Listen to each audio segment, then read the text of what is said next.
Welcome to 2020 on ID. I'm John Quinones. All kids face peer pressure, but what happens when that pressure is truly evil? Isaac Grimes says he was ordered to kill his childhood friend, but that was his story. There were others. As Jim Avila first reported in 2009, a dark alliance formed by a band of teenage boys would lead to a bloody massacre in the Colorado mountains. Who was really behind what happened that night?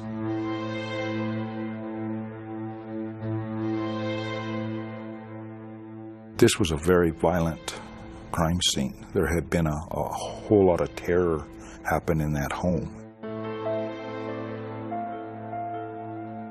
High in the Rockies, where millions vacation but only a handful brave the raw brutality of life above 10,000 feet, is the small Continental Divide outpost of Guffey, Colorado, home to a mystery as deep as the winter snow and a crime as vicious as a mountain blizzard. It's rare to get a call there of any kind, let alone something like this. Back in January of 2001, Leonard Post was an investigator for the district attorney in the area around Colorado Springs. On this New Year's morning, he's surprised to be driving up into the mountains on a homicide call. Guffey's a small community. It's very rural. Ranching community, good folks. When he gets to this isolated house in what's called the Bear Trap subdivision, Post finds that some of those good folks have just been slaughtered. 60-year-old Carl Dutcher is on the kitchen floor, shot at least 2 times, the bullets ripping through his body and lodging into the wall. His wife, Joanna, is in a heap in the bathroom, shot at least 5 times. What did the bodies themselves and where they were found, what did that tell you had happened? It told me initially that they had been sleeping. Mrs. Dutcher was in her nightgown. Mr. Dutcher had a robe on. I did not see any forcible entry into the home. So initially you would think that someone knew this family.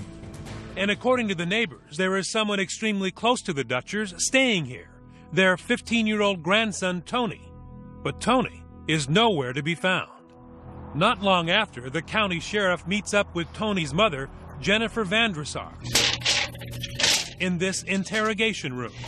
Any questions of us that we can try? Like I told you, we don't know what happened. So the sheriff comes and talks to you, right?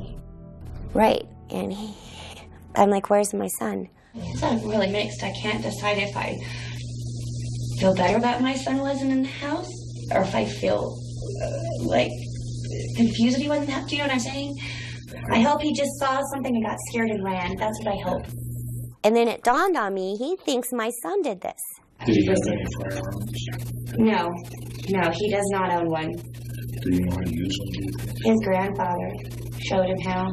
So they think Tony, because they haven't found Tony, Right. he's not in the trailer. Right. They think Tony's the person who's killed his grandparents. Right. And I just kept saying, you have to find my son. He's hurt. You have to find him. I seriously feel that there's something bad has happened to my son. And then it came to me. I said, he's in his fort. Please go check that fort.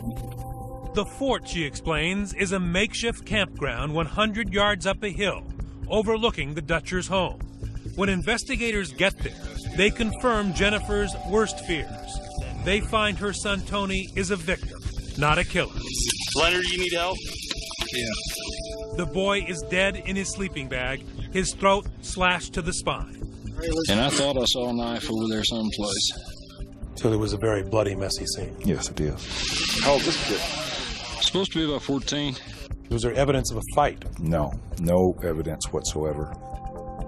Such an utter lack of a struggle, there is even a board game undisturbed next to the dead body. And the Scrabble game, of course, is a game for 2 people. Yes, What did that tell you?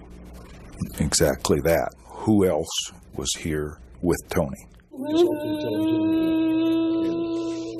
When Tony's mom, Jennifer, hears the news, she is so upset, she says she had to be taken to the hospital and sedated. But before she leaves, she gives a hint about who else might have been there. This young man, literally a choir boy, 15-year-old Isaac Grimes. At one time, Isaac and Tony were best friends. They even built that fort together. So they were that close at one point. Isaac was like a second son to me. He was at our house. Tony was at his house. They were very close. And would they spend a lot of weekends together? They did. I remember one time they dug a trench in the backyard.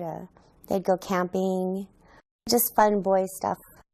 As teenagers do, the boys had drifted apart. But now Jennifer tells the sheriff, according to Tony, the friendship is seemingly rekindled. He had told me that Isaac was coming up to go camping with him, and I was really happy about that because I'd missed seeing Isaac, and I was glad that they were friends again. So you thought it was a good thing? I did, and Tony sounded so happy. Did it sound unusual to you or even to Tony that after this split, that there was going to be this New Year's Eve campout? No, it didn't seem unusual to us. You know, teenagers, they fight, and then they get back together, and then they fight, and they get back together. Could Isaac know what happened? Or even more unfathomable, could this 15-year-old possibly even be involved in the killing? When Leonard Post gets Isaac into this interrogation room with his mother just a few feet away, the boy's answers to those questions are stranger than he could ever imagine. He lowered his head and he said that he was under a huge amount of pressure. You know this is hard, though. I know it's hard. Because I have Keep on. more pressure than you do. I can imagine. Okay. And had I ever heard of a place called Guyana? You know about a country called Guyana? Yeah, Guyana? I do know about a country called Guyana, yes. What could an obscure South American postage stamp of a country have to do with a murder in the Colorado mountains some 3,500 miles away? And why is Isaac so afraid? I felt like there was no way out. They said that they would kill me. They said that they would kill my family. Stay with us.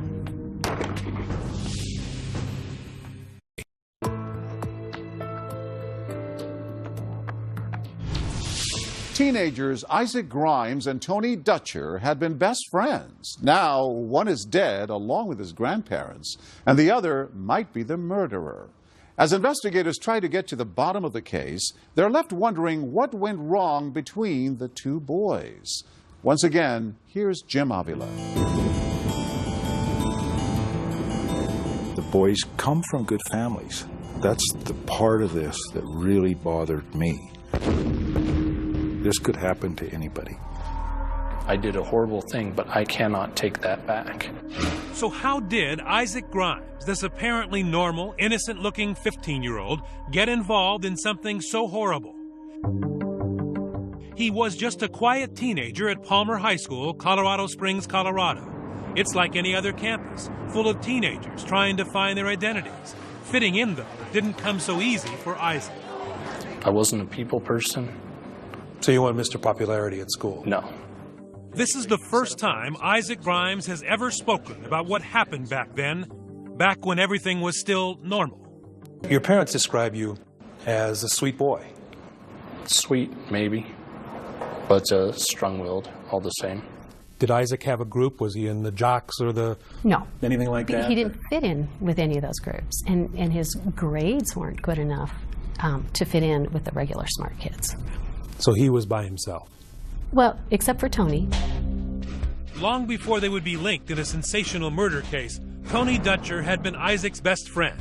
But as they enter high school, they've drifted apart, and Isaac is lonely. But his parents, Donna and Rob, start to see him with a new friend. Genocide, known as ethnic cleansing, has been practiced in the world by many cultures. His name is Simon Sue, seen here giving a speech in class. His strong personality draws Isaac like a moth to a flame, a charismatic senior paying attention to a nerdy freshman who's looking to be part of something. And one time I had said, you know, Simon's a senior, why is he hanging out with you? And he said, because I'm smart.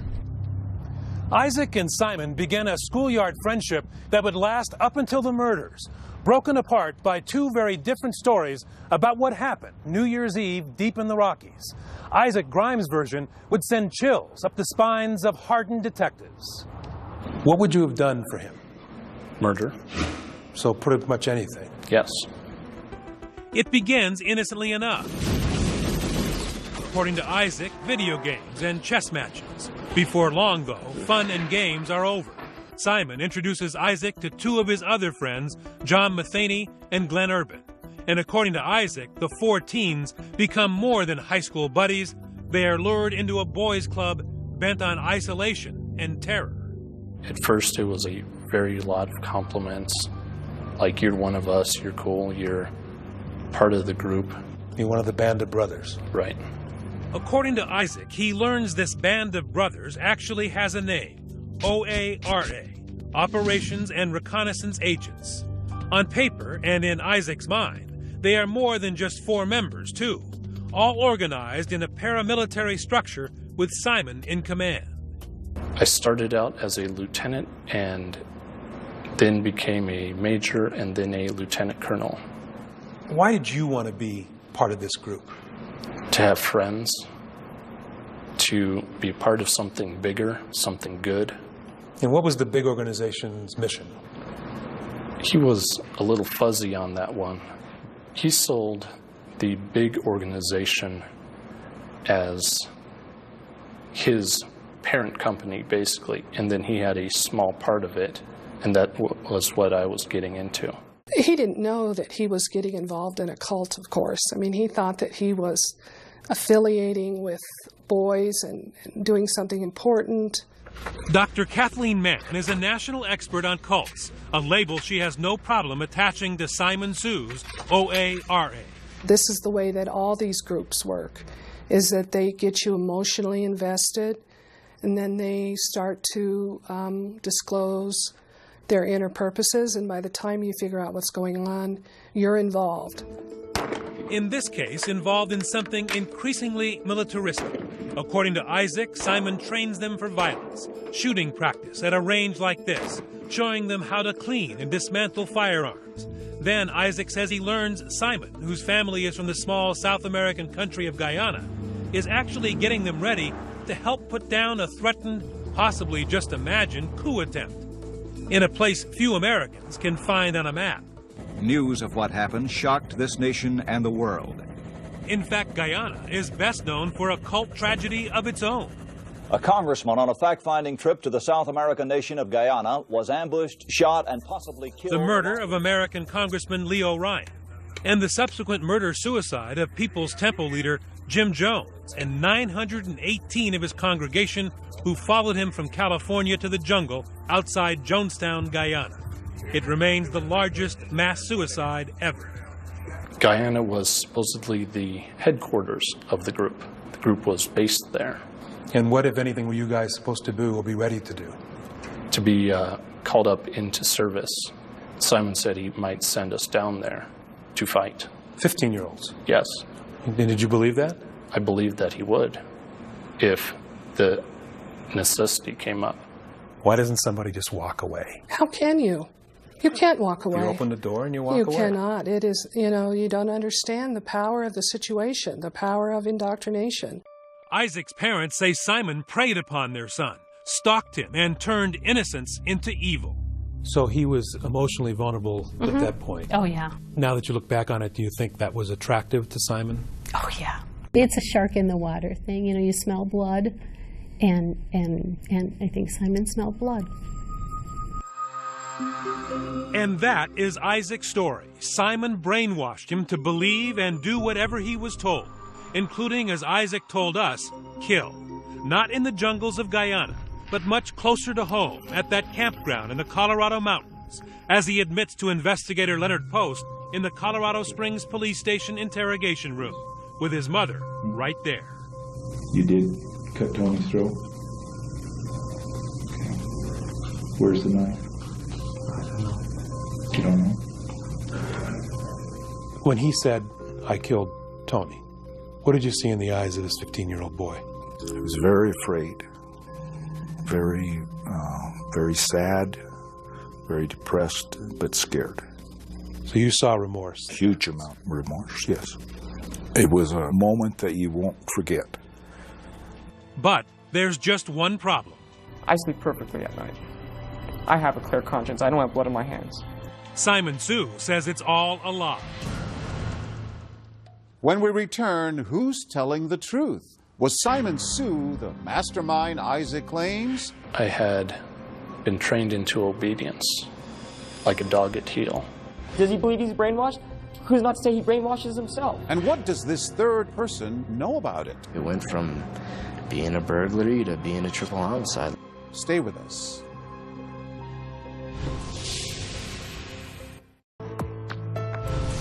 Tony Dutcher has been murdered, and his childhood friend Isaac Grimes has confessed. But the question remains, why did he kill? Once again, here's Jim Avila.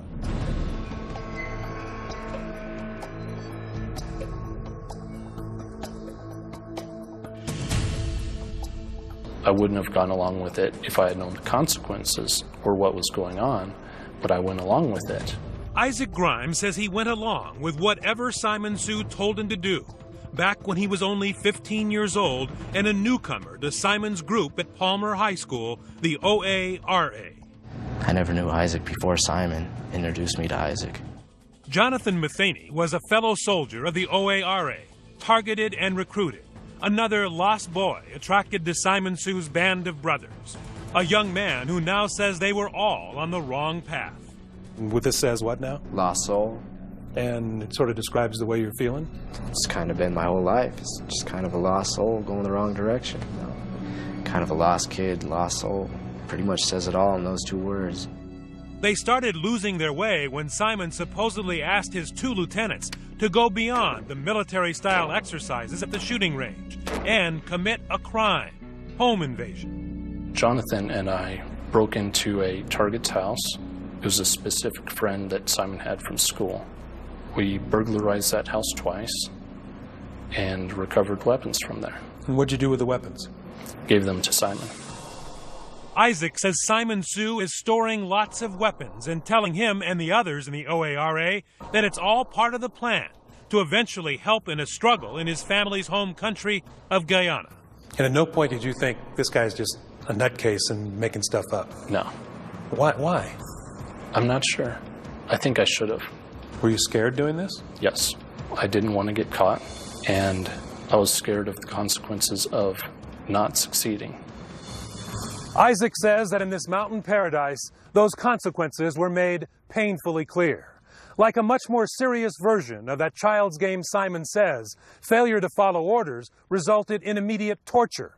Elaborate pranks, he says, that turned him into a 15-year-old automaton, repeated punches to the stomach, and being forced to eat and drink until he could hold it down no more. I used to vomit a lot. Just throw up? Yeah. Did some damage to my teeth, I think. Pieces of the teeth began falling off. Then there was always the hanging threat of execution, or execution of my family also. Did you believe him that he could do that? Yes. He had me make keys of the house for him. Your house? Yes. He had me bring pictures of my family for him so that they would know who to kill. I remember being very afraid that he was always watching me. I used to go to the bathroom with the lights off because I thought someone might be watching me. Your dad says at the end you didn't want to turn the lights on at all in your room. Correct. It was dark. I asked him to put a bar in my window so it couldn't be opened. Isaac's parents saw their child change before their eyes, deeply paranoid and obviously in need of help. So as parents, you were involved and you weren't ignoring what you were seeing. No. You were seeing some danger signs. Yeah, and talking and yeah. And I thought he was on drugs. So did you confront him? Yes, I did. And we argued about it. We did everything we knew how to do. And we called in every resource that we knew how to call in. We had him visit with our pastor. We visited with the psychologist. And we visited numerous times with his school counselor. Mm-hmm. Through all that, though, he is opaque. He will not reveal that he's being terrorized. No. Simon told him that anyone he told would be dead. So I think it was just very much, very intentionally making sure that there was nothing that we could know. How did he view Simon Sue? He viewed him as a leader, as his controller, as his military superior, that he had powers that went beyond a normal person. Dr. Kathleen Mann, a cult expert, worked on Isaac Grimes' case and believes his story. He believed that he would be killed. Now, whether that makes common sense or not is not really relevant. What's relevant is that he believed this, and that all members of these kinds of groups believe things that we don't understand. This is the byproduct of indoctrination. According to Isaac Grimes, the indoctrination takes a critical turn about the time they began those burglaries, when he is forced to repeatedly watch this video called Faces of Death. He said that I needed to toughen up, so he brought Faces of Death videos, which are basically just gory videos. Where people are killed and... Yes, and had me watch those. And what effect did it have on you? I think that it desensitized me to violence. By now, Isaac Grimes is poised for the real violence. I had been trained into obedience, like a dog at heel. Simon said, do this, you did that. Mm-hmm. Almost like the game, right? Yes. Simon says. What did he tell you to do? He told me that I had to prove myself by committing murder. Murder. The intended victims? That unsuspecting family in the remote mountain outpost, the Dutchers. Isaac's former best friend Tony and his grandparents Carl and Joanna. OARA was on the move. Put in action, Isaac says, by Simon, who conveniently leaves on a family vacation to Canada, leaving Jonathan and Isaac to carry out the horrendous plot. So you took it as an order? Yes. Why didn't you just go to your parents and say, this is what's happening? I've gotten caught in this terrible bind. I felt like there was no way out. They said that they would kill me. They said that they would kill my family. If you did not commit murder? Correct.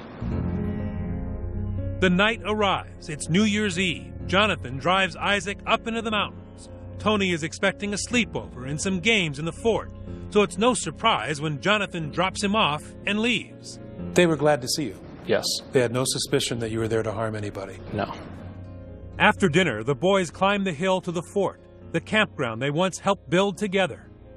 And now you will hear in Isaac's own words an account he has never spoken in public before, but revealed in this interview at the state prison where he is being treated for mental illness.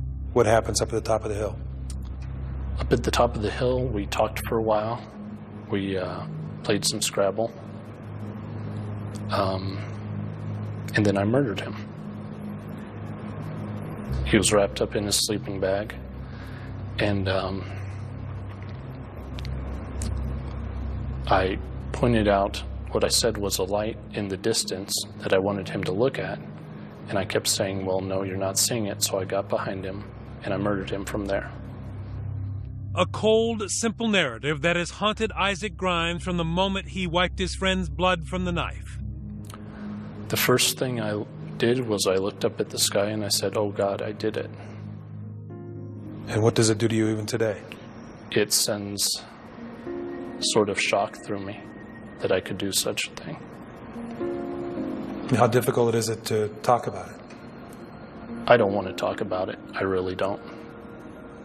And for a long time, even when confronted by police with his parents at his side, Isaac Grimes refused to admit it.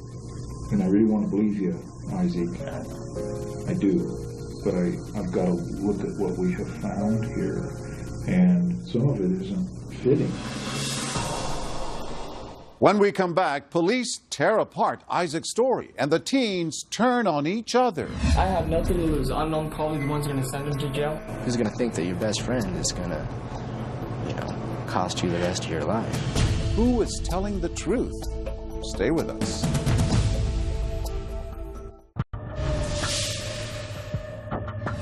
When investigators got on the scene, they found the bodies. As news reports of the Dutcher killings hit newspapers and television, they are sensational. Crime itself is hideous. I can't believe anything like this has happened. But few facts are leaked by investigators. Isaac Grimes is at the center of the case because Tony Dutcher's mother, Jennifer, told him she believed Isaac had plans to be up in the mountains with her son on New Year's Eve. All he said was that Isaac was going to come up there to pull out my sleeping bag, to find his sleeping bag. But early on in this police interview room, Isaac denies being anywhere near Tony Dutcher on the night of the murder, claims he hadn't seen him since school let out for Christmas. But as in many murder cases, there is often one big break, a little mistake that shows the murderer didn't think of everything. In this triple homicide, the mistake was about a watch, a gift from Tony's mother on Christmas Day. When we interviewed Isaac, he mentioned that Tony had a watch. You describe the watch that Tony had, and you say you saw it at school. And he described the watch to us. It was a wristwatch with a band that had flames on it. It was the Christmas watch, and Tony had not gotten his present when Isaac claimed to have last seen him.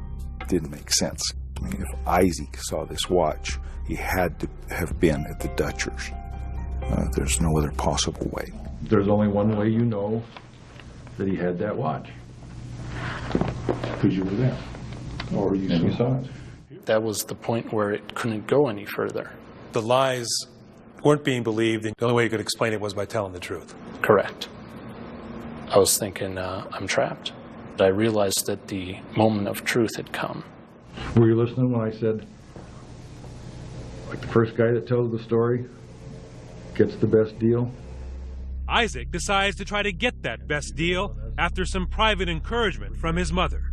What happened when you're alone with Isaac? I said, I know that you know something, and you just need to tell them what you know. So you thought he knew who did it? Yeah. And that the best thing was to tell the truth? For him to tell the truth. And he told me that he killed Tony. Now he tells police his sinister story of threats and intrigue. Now what I'm about to say, if this gets out of this close circle, I'm gonna die. My whole family line is gonna die. I mean, every drive from here to Illinois. For the first time, investigators hear it all. Simon Sue, the OARA, Guyana. Isaac admits killing Tony, but denies pulling the trigger on his grandparents, Carl and Joanna Dutcher. That, he says, was carried out by his partner, John Matheny. John went up and whacked him. Jonathan did? An NHM-90 stolen from house. All right. Just a minute. So Jonathan went up and whacked him. Jonathan Matheny, you'll remember, was another member of the OARA, the one who had done burglaries with Isaac, the one who admits driving Isaac to the Dutchers that night. Isaac tells investigators after the murders, he and Jonathan gather up some weapons, load them in the car, and leave. But on the way down the mountains, Jonathan calls Simon in Canada to let him know the mission was accomplished. Do you remember what he said to him? Something like he did it or something like that, referring to me. Do you remember if he used the word killed or murdered or like that? I don't think that they mentioned it directly, no. Just more that it was done? Yeah. But Matheny has a very different story. He claims he was never inside that house, and even though he would later admit to being the driver, when first interrogated by police, he denied ever being at the crime scene and tells his mom he's being framed.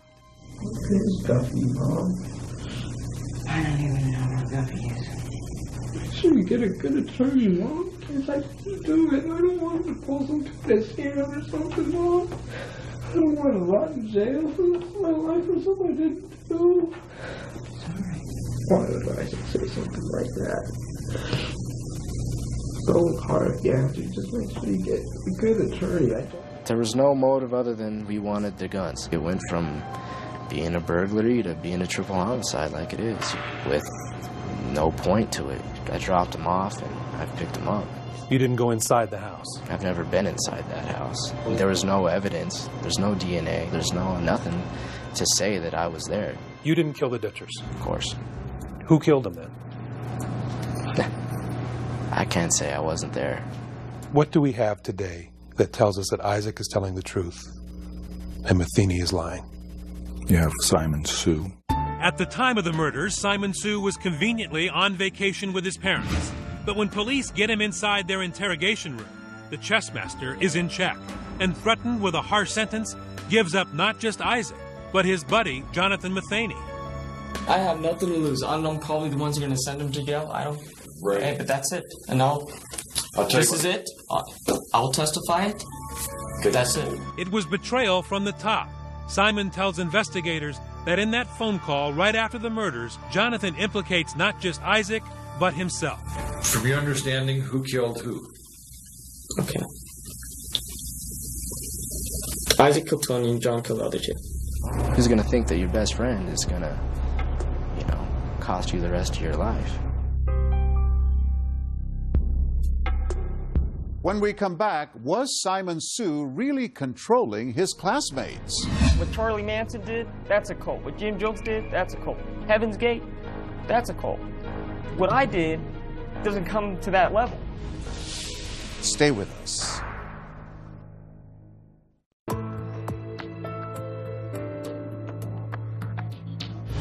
Three murders and conflicting stories about who committed them. Two suspects point to a third, an alleged ringleader. Was he the one calling the shots?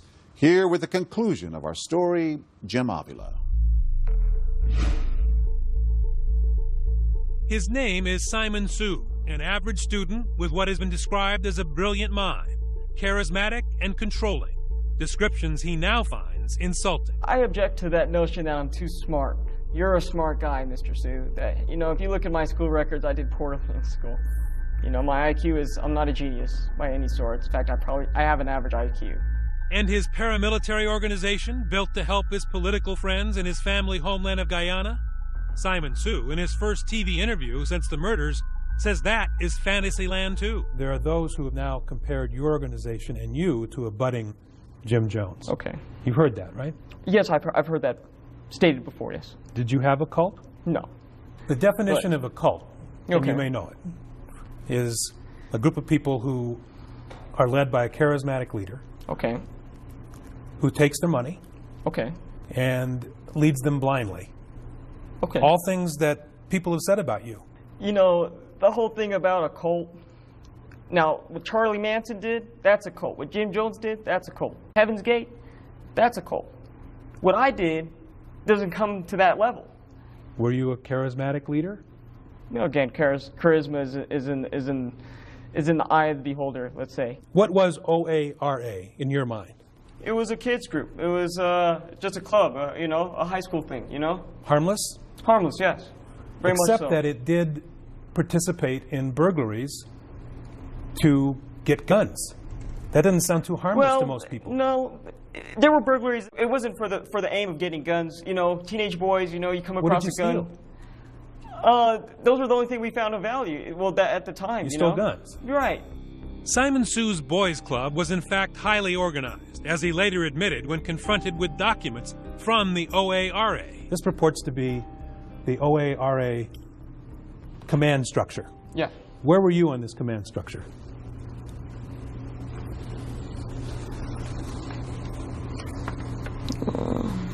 It's only one page. Okay. I guess I would be at the top. Simon Sue claims that Isaac Grimes is making up a story, and he denies being a commander of some kind of paramilitary outfit. But this piece of paper, in his own handwriting, contradicts that denial. And where are John and Isaac? Somewhere down there. You didn't give them orders? They didn't report to you? No, to say they were it happened a few times, that we had this thing going, It was make-believe, Make-believe to Simon Sue, but all too believable to Isaac Grimes. How big did you think it was? I thought that it was worldwide. So there was no escape from it in your mind? Correct. Isaac Grimes says you brainwashed him. Okay. Isaac Grimes also says a lot of things. And it's the easy defense. Did you brainwash him? I do not. Does he believe he's brainwashed? Who's not to say he brainwashes himself? They have two, of course, completely different stories. Was that a cult or a boys' club? In my opinion, it was a cult-like group. National cult expert Dr. Kathleen Mann worked with Isaac Grimes' defense team. I'm telling you, though, that it is my opinion that Isaac Grimes was indoctrinated to do something that was against his own self-interest, and he did not indoctrinate himself. Did you tell Isaac that there were 105 people and that this was a big organization? Isaac, I don't know if Isaac believed that there was 105 or 2 million. Anything that Mr. Grimes has said about the OARA, I've never led him to believe any of those things. The prosecution needs Isaac Grimes to be credible because that is the only evidence they have against me. Simon says that you're not credible. You have mental problems, and why would society accept your word? Right. Can you address that? I really can't. It's up to the individual to judge. You're telling the truth? Yes. Clearly, at the beginning, the authorities saw the OARA as a serious threat to Isaac and his family. Look at the security at this hearing for Isaac and John Matheny. Armed guards patrolling the outside.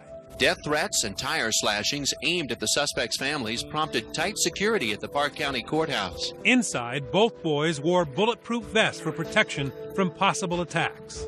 Grimes and Matheny were arraigned on charges ranging from first-degree murder to burglary. But even though police no longer believe Simon Sue is a threat and his organization out of business, Isaac's parents still live in fear, worried that the OARA is much more real than Simon wants people to believe today. You don't look at people the same anymore. They know where to get us and where we are. Capable of violent retribution even now. When I start a car, I open the door and I have one foot in the car and I turn my head and turn the key. We have dogs, 3 dogs now, that will protect us, I hope. You're still afraid that somebody from that organization might kill you? It's that real to you? Yes. So you don't think it was just 4 boys? No. Not at all. In the end, none of the boys wants a trial in the Dutcher killings. Though only Isaac confesses to murder, all 3 of them plead guilty to conspiracy to murder and covering up the crime. Yes, even Simon said to the judge, "I did it." You understand what it means to plead guilty. You understand what you're being accused of, which was planning the murders. Right. And yet you pled guilty, but today you're telling me you didn't do that. I wouldn't have had a fair trial. They all end up with harsh sentences. Isaac, 60 years. Jonathan, 66 years. And the supposed mastermind, Simon Sue, 53 years behind bars. That I still have a son in prison. And I'm responsible. Nadia Sue claims her son only pled because she begged him to take the offer. She was terrified in the aftermath of 9/11 that someone who looked like a foreigner could not get a fair trial. So you felt you had no choice? I had no choice. Our son is going to prison for life, or we have 53 years to choose from. Since then, she's written to Isaac in an effort to vindicate her son. And Isaac has written back to her and the DA, sometimes claiming he acted alone. But this is what Isaac wrote. During my testimony under oath, I knowingly and willingly lied. So he says in that letter that he actually did kill the Dutchers, not just Tony. Right. But the letters are filled with outrageous rants, and Isaac's parents say they only show the full effect of his illness, his mental deterioration, after suffering so long with the guilt of killing his once best friend. Oh my God. My heart is broken. The heartbreak on display the night Isaac Grimes first told his mother and then police how he murdered his best friend on orders of Simon Sue is now mixed with regret, even guilt. It was Donna Grimes who encouraged her son to fully confess before getting a guarantee of a lighter sentence. You know, if I had been smart, I would have said we need an attorney. But it didn't enter into my mind that he would need an attorney. I miss him. I really miss him. Perhaps the most tragic ending of all, Jennifer Van Der Sar, the mother of Tony Dutcher. Do you miss him every day? Every day. Her misery leads to drinking and pills, 2 suicide attempts, and then horribly, another life lost. One awful night, under the influence, she drives the wrong way down the interstate and kills a 27-year-old father. I don't remember doing it. You don't remember driving down the wrong side of the road? I don't remember anything. She would serve 5 years in prison, alone with her grief, contemplating, she says, new ways to join her son in heaven. It's very hard to stay on this planet for me because in my mind, in 5 minutes, I can be with my son. My son was everything to me. Jennifer now writes letters to Isaac, her son's killer. After years had gone by and I had learned more and more information about the circumstances, I had to forgive. I will never be done grieving, and I had to learn to live with this. I had to learn to get up, and it's hard to get up in the morning and go every day. Through her pain, compassion for a boy who at 15 was convinced that he had to kill in order to protect his own family and save himself. A boy who found that Simon Says is no childhood game. I think in Isaac's little teenage adolescent mind, he did what he thought he had to do. He didn't know there were other choices. Everyone is responsible for what they do. And I don't want to say that everyone is like me, but it could happen to anybody. I can't make up for what I've done, and I hope that they'll forgive me. I just want them to know I'm okay, and that God will forgive you. If I can forgive you, God can forgive you. As of 2014, Isaac Grimes has been transferred to another prison facility. He is appealing his sentence.